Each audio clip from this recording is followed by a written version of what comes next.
सभी साथियों को नमस्कार। ज्योतिष विज्ञान के कार्यक्रम में मैं किशोर नाथ आप सबका हार्दिक अभिनंदन करता हूं। दुर्गा पूजा की आप सबको हार्दिक शुभकामनाएं। मित्रों, धनु राशि में 12 अक्टूबर से शुक्र देव बनाने जा रहे हैं आपके लिए द्वादश शुक्र योग। शनि देव तीसरे भाव में ऑलरेडी बैठे हुए हैं, क्योंकि तीसरे भाव में शनि शुभ फल देते हैं। एकादश भाव में चले जाएंगे नीच होकर के सूर्य, और एकादश भाव में भी क्रूर ग्रह बहुत ही ज़्यादा शुभ फल देते हैं। तो इस तरीके से शुक्र का शुभ फल आपको मिलेगा, सूर्य का मिलेगा, शनि का मिलेगा, और बृहस्पति देव वक्री हो रहे हैं। साथ ही साथ वो अपने मित्र के नक्षत्र में रहेंगे।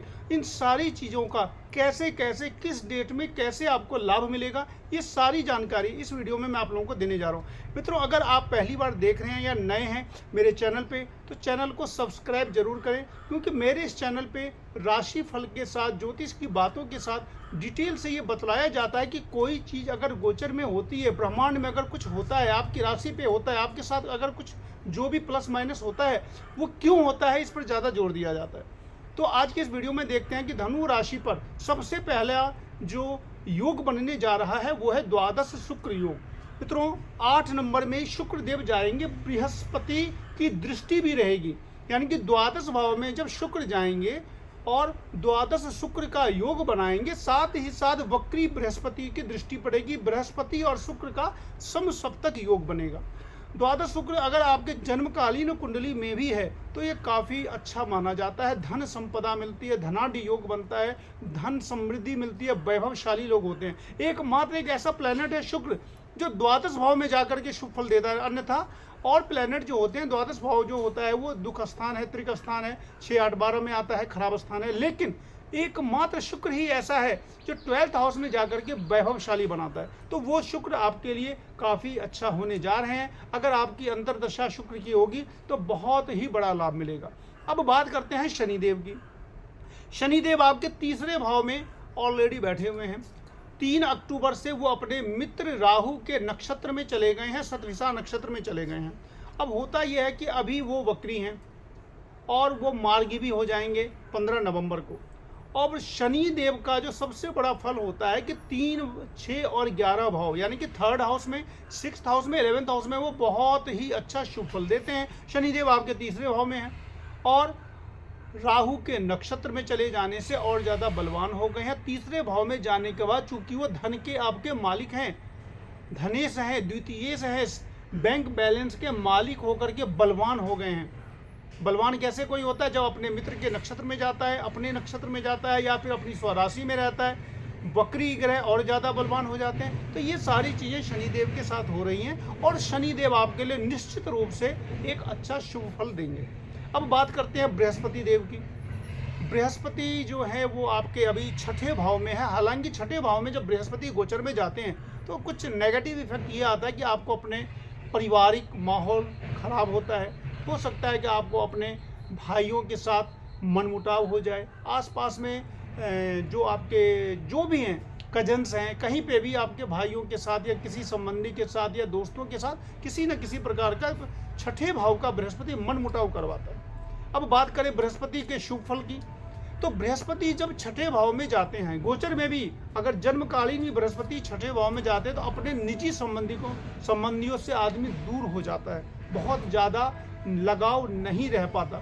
एग्जाम्पल आपको देखना हो तो आप अमिताभ बच्चन की कुंडली भी देख सकते हैं। 6ठे भाव में बृहस्पति हैं, बहुत महान बनाया, लेकिन उनके अपने आसपास के किसी भी जो रिलेटिव्स हैं वो उनके साथ बहुत अच्छा रिलेशन उनका नहीं रहा। तो बृहस्पति आपके 6ठे भाव में है, पंचम दृष्टि देते हैं 10th भाव पर।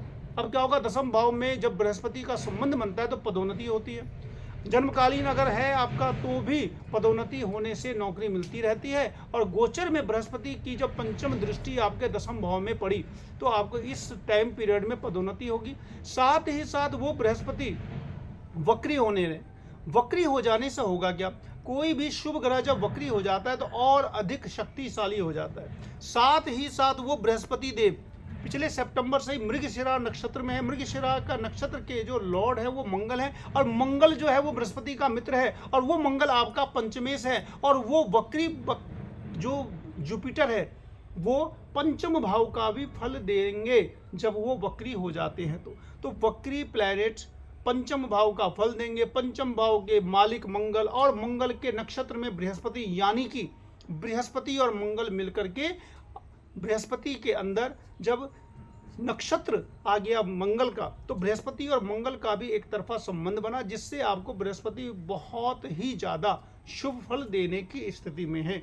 और इसमें आपका किया हुआ जो कार्य है, रोजगार से संबंधित है, व्यवसाय से संबंधित है, वो सारी चीज़ें आपके लिए काफ़ी शुभ फलप्रद होगी। द्वादश भाव पर जब बृहस्पति की दृष्टि पड़ती है तो द्वादश भाव होता है क्या क्या, कोर्ट का, कचहरी का, मुकदमा का, अपव्यय का, हेल्थ इशू का, हॉस्पिटलाइज होने का, ये सारी चीज़ें पर जब बृहस्पति की शुभ दृष्टि पड़ गई, सारी चीज़ें खत्म।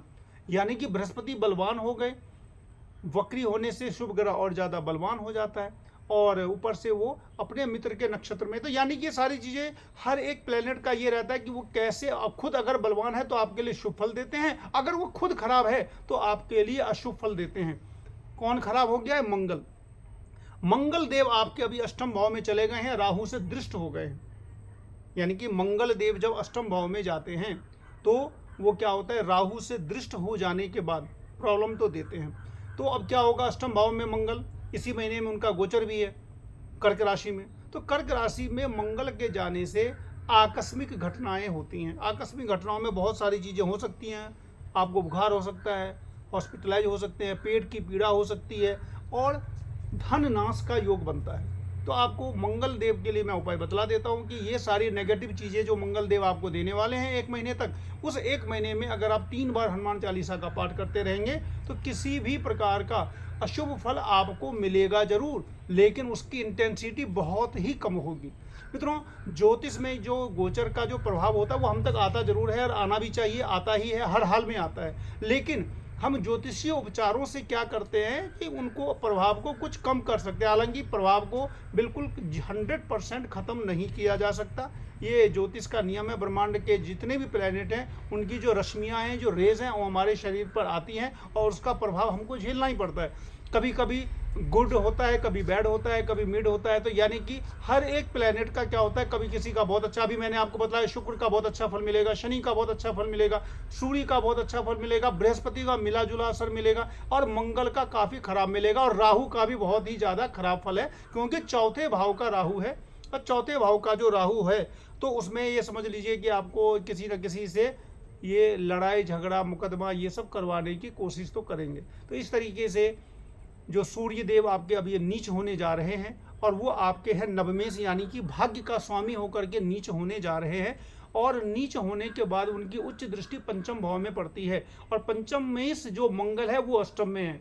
यानी कि पंचम भाव से संबंधित प्रॉब्लम होती है। बच्चों का जो कैरियर के से संबंधित गलत डिसीजन लेने के चांसेस बन रहे हैं, बच्चों से संबंधित किसी प्रकार की प्रतिकूलता आ रही है, तो इसके लिए आपको मंगल देव की आराधना जरूर करनी चाहिए। सबसे अच्छी बात बस ये है कि बृहस्पति देव जब वक्री हो रहे हैं, वक्री होने के बाद वो अपने से पिछला घर जो है उनका पंचम भाव, उसका शुभ फल देने लगेंगे, तो मंगल का भी जो नेगेटिव फल है वो कम हो जाएगा। तो इस तरीके से सारे के सारे प्लैनेट कुछ ना कुछ कहते हैं, कुछ पॉजिटिव देते हैं, कुछ नेगेटिव देते हैं। तो अभी आपको जस्ट करना क्या है, आपके भाग्य के स्वामी सूर्य 1 महीने तक 17 अक्टूबर से 17 नवंबर तक नीच रहेंगे। आपको सूर्य देव की आराधना करनी है, आदित्य स्तोत्र पाठ कर सकते हैं। सूर्य देव को नित्य आप तांबे के लोटे में आप जल दे सकते हैं, उसमें अक्षत कुमकुम फूल लाल फूल भी मिला सकते हैं। और हनुमान चालीसा आपको 3 बार करनी है। और ओम ब्रीम बृहस्पति नमः, चूंकि बृहस्पति आपका लग्नेश है, इसका 108 बार आप जाप करें, विष्णु भगवान की पूजा करें। अगर कर सकते हैं तो विष्णु सहस्त्र नाम का भी पाठ करेंगे तो बहुत ही ज़्यादा अत्यधिक लाभ होगा। मित्रों, लाइक शेयर सब्सक्राइब जरूर करें। मिलते हैं फिर अगले वीडियो में, तब तक के लिए नमस्कार।